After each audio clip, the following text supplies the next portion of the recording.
Welcome to today's Power Your Lunch Hour. My name is Vanessa Hansel. I am the Assistant Executive Director at the North 65 Chamber of Commerce, and I am joined today by Melissa Bettendorf, Executive Director, who will be co-facilitating today's meeting with me. We are recording today's presentation and the Q&A session to follow, and it will be available for you to view at a later date on our website. And now, without any further hesitation, I would like to introduce today's guest speaker. Lena Scullard, owner of LMS Productions, is here with us to chat today about holiday stress and tips that she can share on how to manage your holiday stress. So welcome, Lena.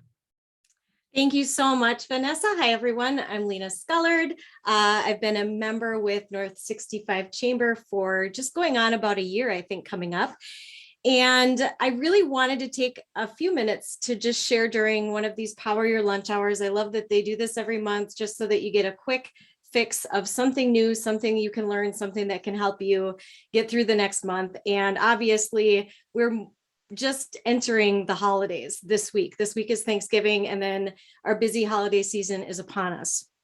And one of the things that I speak about is mental resilience and overcoming adversity. I'm a huge believer in mental fitness, that you have to exercise and build that resilience over time in the same way that you have to work out and lift weights to build muscle and have physical fitness. I think mental fitness is very much the same. And we know that mental health is at the forefront of conversations that are happening and has been since COVID hit us. Employers are talking about mental health.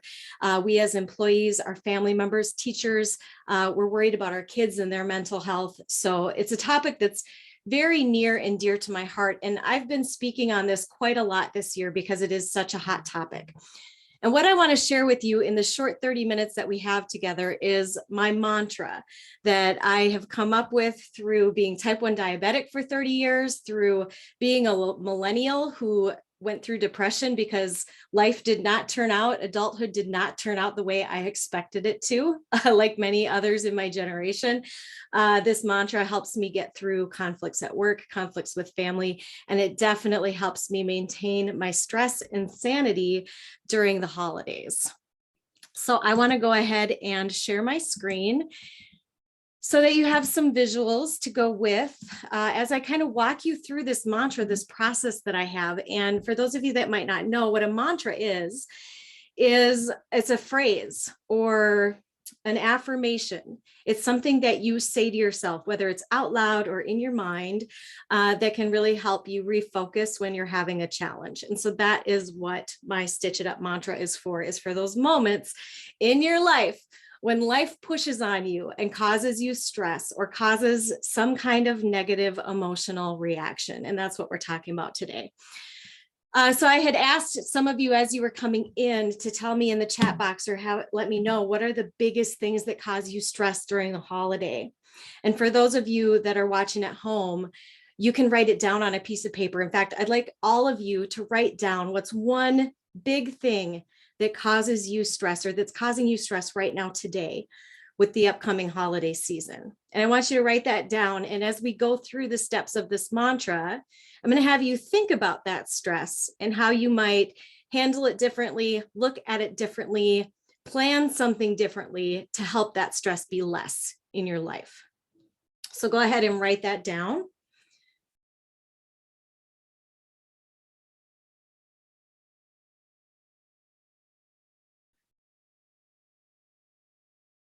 Most of us will agree that whether it's the holiday season or not, life has a tendency to push on us. The world around us, our environment, the weather, people in our lives push on us. And every day we're going through this series of sensory information that's coming in, and our brain has to process that. And oftentimes we feel a stress or an impulse and we let our emotions get the best of us. We let stress overwhelm us. And what really happens is I brought a rubber band today because I think it's kind of a perfect analogy. What most of us do in our lives when the world pushes on us and we start to feel stress, it builds tension, right? In our body, in our mind. And what is the easiest thing to do in the moment when we build up this stress? It's to let go, right? And most of us do this really impulsively. We feel that emotional impulse and we fire, we react. And what happens then is it actually causes more stress in our life because we regret the way we behaved. We regret our impulse. We don't understand why we let our emotions get the best of us. We feel guilty. We feel weak. And that is not how we want to feel. So what this Stitch It Up mantra does is it allows you, when you feel this stress, tension build, that you have another option. You don't have to just fire it in a quick release. You can take a couple of minutes to sit and think through what you're feeling, why you're feeling it, and choose to think about it differently moving forward. And that's what Stitch It Up is all about. And it actually came from a psychiatrist who was imprisoned during the Holocaust in Nazi Germany. And his name was Viktor Frankl. And when he survived and was released, he wrote a book called Man's Search for Meaning. It's a very famous book. And one of the things that he said that really struck me, what he observed when he looked at the people who survived and how they managed to get through the horrors of the things that were happening to them every day, the way people were treating them every day, is that he said this: between stimulus and response, there is a space. So between the things happening to you and the way you respond, there's a space. And he said, in that space lies our greatest human freedom. It is the one freedom that makes us as humans unique from other animals. And it is the one freedom that can never, ever, ever be taken away. And that is our freedom to choose our response. Most people go straight from the stimulus to the reaction and give very little thought to the space that happens in the middle. But we all have that ability. We all have that ability to just stop for a minute. We don't have to react right away. We can sit in silence for a minute and process that space and be very intentional about the choices that we make moving forward, not only in how we think about the situation and what's happening, but also how we choose to behave and the action we choose to take moving forward. And Stitch It Up, my mantra, is what happens in that space. It's kind of 4 steps of processing that stress response so that I can choose to do something better or something different or something very intentional. And it's very empowering once you learn to take this level of control over the things that happen to you and the way the world presses on you. So Stitch It Up. There are 4 mental stitches that I make in these moments. And I want to tell you, sometimes these moments last 30 seconds. And sometimes these moments might have to last a whole day for us to really process, or it might take us 48 hours to really process and get back to somebody with a response. The time doesn't matter. It's that we find that moment and we take accountability in that moment. The 4 things that we work through in that space: 1 is awareness, and we're going to talk more about these. The 2nd is acceptance. The 3rd is attitude. And the 4th is accountability. And I can promise you this, whether it's holiday season or not, if you can learn to embrace these 4 stitches in your life, if you can learn to process those emotional things that happen to you, those stress responses, you will find yourself building that mental resilience, finding your brain getting fitter, and it gets easier and easier to overcome the stress and emotional things in our lives. So everybody practice this with me, because I want you to remember it. The A's don't matter so much as that you take the time when you feel that stress response to stretch the space and stitch it up. So we're going to stretch the space and we're going to stitch it up. You guys close your eyes, do it with me. Take a deep breath and just tell yourself, stretch the space and stitch it up. And that's what I want you to do when you, through this holiday season, start to feel that tension build. I just want you to pause and remind yourself to stretch the space and stitch it up. And you're automatically going to switch your brain from the emotional side over to the logical side, and you're immediately going to find yourself starting to think about your situation differently. So let's walk through these 4 mental stitches. All right. The first is awareness. And awareness is simply, I want you to think about this. Your body takes in 11 million sensory signals every second, 11 million. And your brain filters down all of that information into what it believes is most important to you, what your subconscious believes is most important to you. Your brain actually only makes you aware of about 50 of those signals per second. 50 out of 11 million. So what you perceive in this world is a tiny fraction of what's possible. It's a tiny fraction of what's really out there. So this stage of awareness, when we feel that stress impulse, is about asking ourselves why and what else. So let's go in terms of, let's talk about family obligation and having to tell a family member, you can't come. You have a scheduling conflict. You can't be there. Stressful. We don't want that conflict. We don't want to make that phone call. The first question to ask ourselves is why? What is it about this situation that is causing me so much stress and so much emotion? And we're going to process through that. It's because I don't want to let someone down. Maybe we expect that person to respond negatively and accuse us of not caring or not loving them. So we're afraid of conflict, right? And so we're going to walk through that situation in our head and we're just going to let it breathe, right? Why is it causing us so much stress? And sometimes I'm going to go to Vanessa's stress of hosting, that causes a lot of stress too, hosting an event. And I might ask you why that causes you stress. And you might go through those questions. And because I get really excited to have people over and show them a good time, and I want everything to be perfect. And you start to kind of walk through those reasons of why it causes you stress. And suddenly you realize I'm dealing with the good kind of stress. So I don't know how many of you watching know this, but there are actually 2 kinds of stress. And the good kind we never hear of because we're always focused on the bad kind. And the thing about the 2 kinds of stress is that they have the exact same physical manifestation in our body. They produce the exact same tension in our body.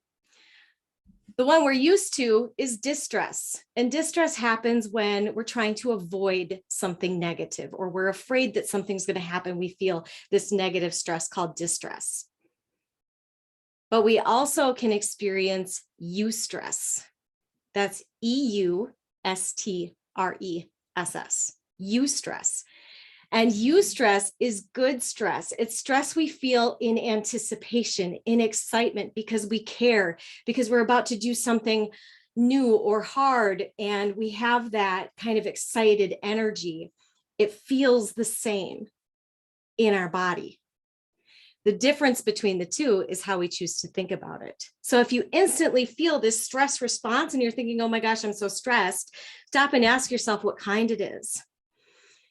And what you'll probably find when it's excited stress is that you suddenly see your stress differently because you know that it's good and you embrace it and you run with it and it gives you energy rather than making you feel like you've lost energy. So awareness is all about processing and asking those questions. Why do I care so much? Is there another way that I could look at this situation? Is the way that I'm looking at it the only way that I can look at it? What do other people do that are in my situation to come out with their sanity on the other side, right? So it's just about expanding that there's things we don't always see. The next thing that we're going to move into is acceptance. And acceptance has 2 parts, all right? And the first is about letting go of the things we cannot control. And we hear this all the time, right? Is that we have to let go of the things we cannot control. That is so much easier said than done. But I'm going to guarantee most of the stress that we do have in our lives isn't necessarily because we spend too much energy worrying about things we cannot control, but simply that we don't give enough time differentiating what we can from what we can't. So that's what acceptance is about. It's about identifying where do I have control and where do I not. So let's start with where you don't have control. I want you guys to tell me in the chat box first.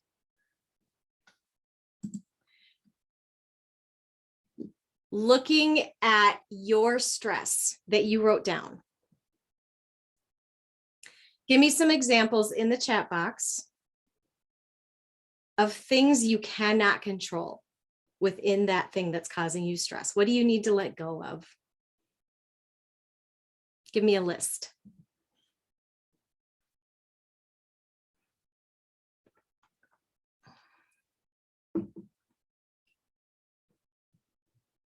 Other people's reaction, right? We cannot control other people's response.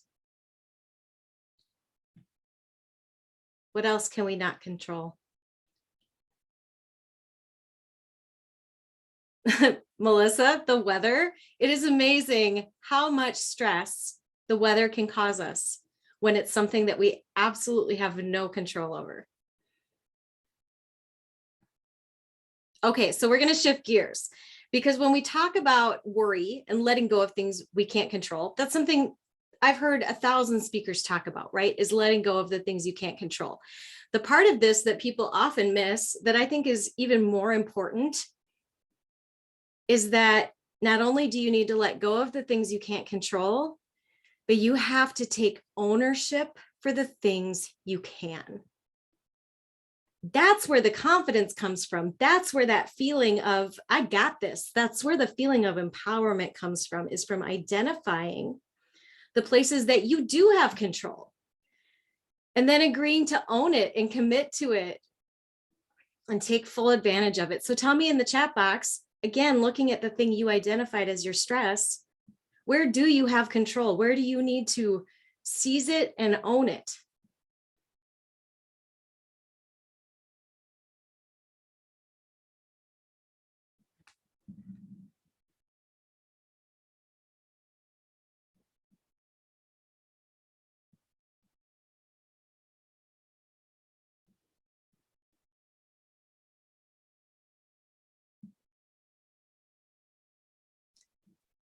There you go, Melissa. How you use your time, right?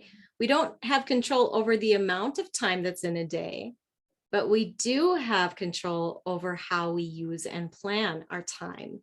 And sometimes we don't want to take ownership of the things we can control because sometimes it's unpleasant and it's easier to just drop the ball and blame something or someone else. We don't always want to say, gosh, if I just got up 2 hours earlier, because that doesn't feel good to have to take that ownership. But I can promise you, at the end of the day, being able to say, you know what, I can own how I let my loved ones know that there's a conflict and I can't be there. I can control the words I use and the way I speak to people. Am I going to do it by text? Am I going to do it by email? Am I going to make a phone call? I have control over all of those things. And while a text is certainly easier and less confrontational than a phone call, I'm going to bet a phone call goes a lot further in maintaining relationships, right? And allowing people to share their feelings and allowing us to have that discussion. So acceptance is about letting go of what you can't control, but it's also about taking ownership of what you can. So through this next holiday season, when those things cause you stress, I want you to stop and in that space, ask yourself, where do I need to let go? Because I can't control that. And where do I need to grab on and do everything that's in my power because I do have control over that. There are 2 things in this world that you always have 100% full control over. Who can tell me what they are in the chat box? 2 things in the whole universe that you have full control over at all times.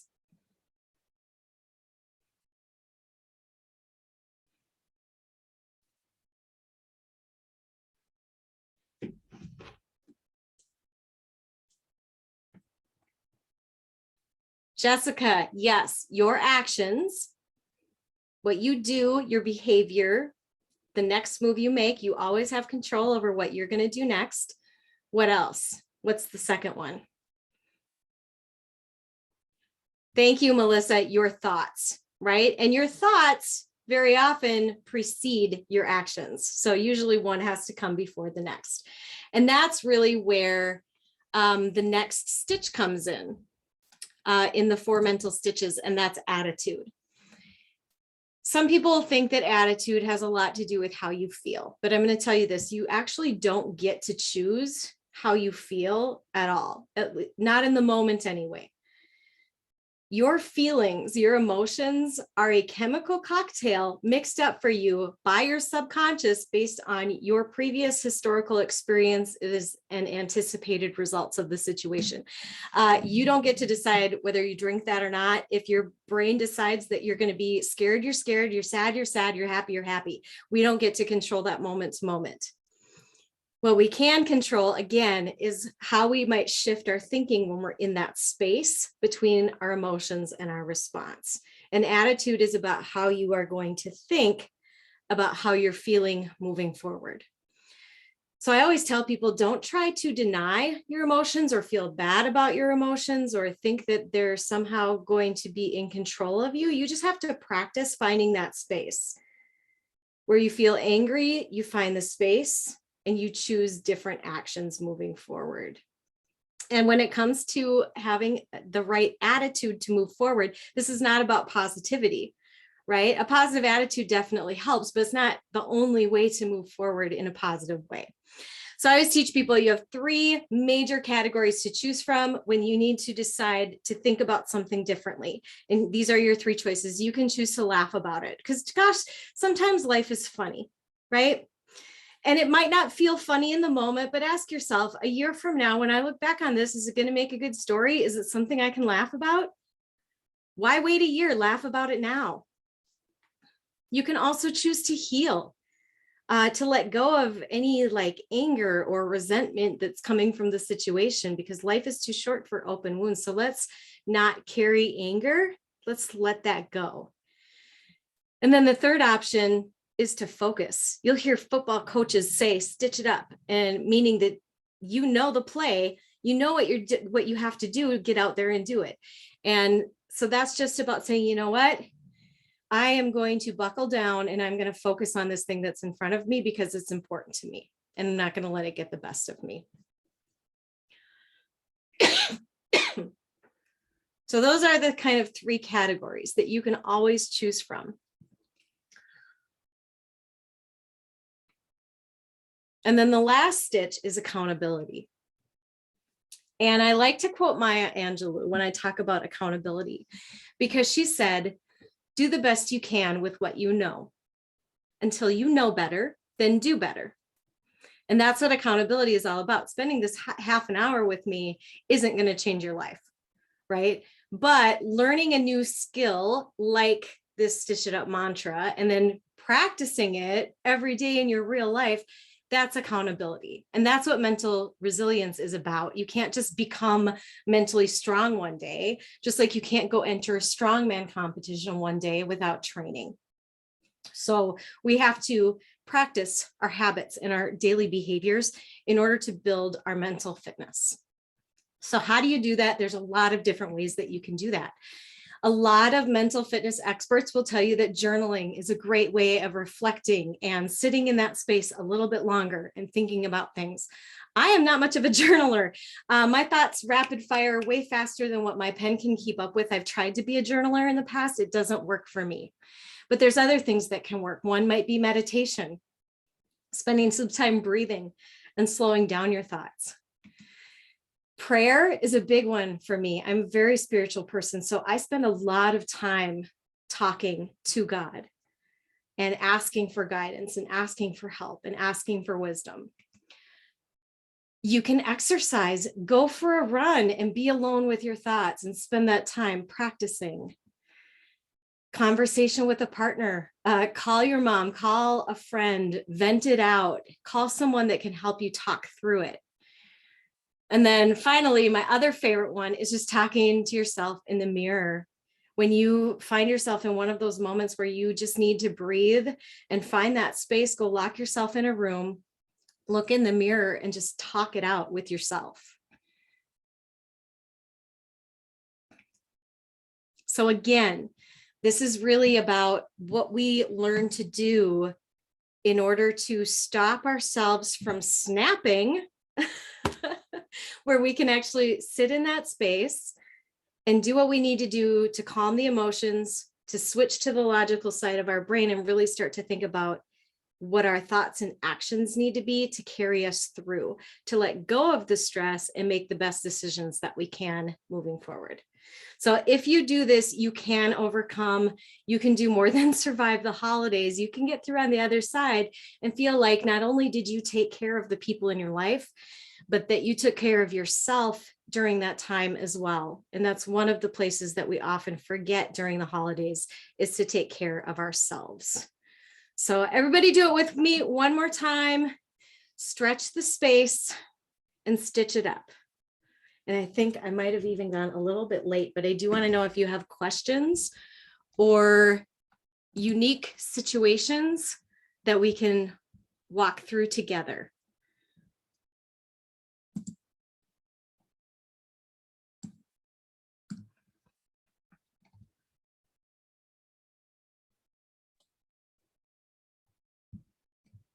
Does anyone have any questions?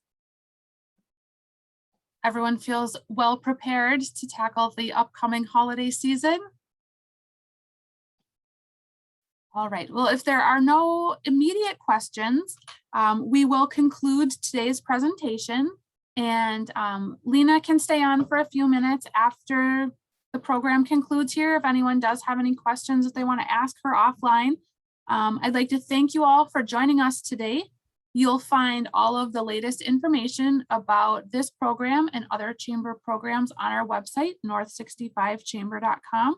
And I hope you all have a great rest of your day and a stress-free holiday season.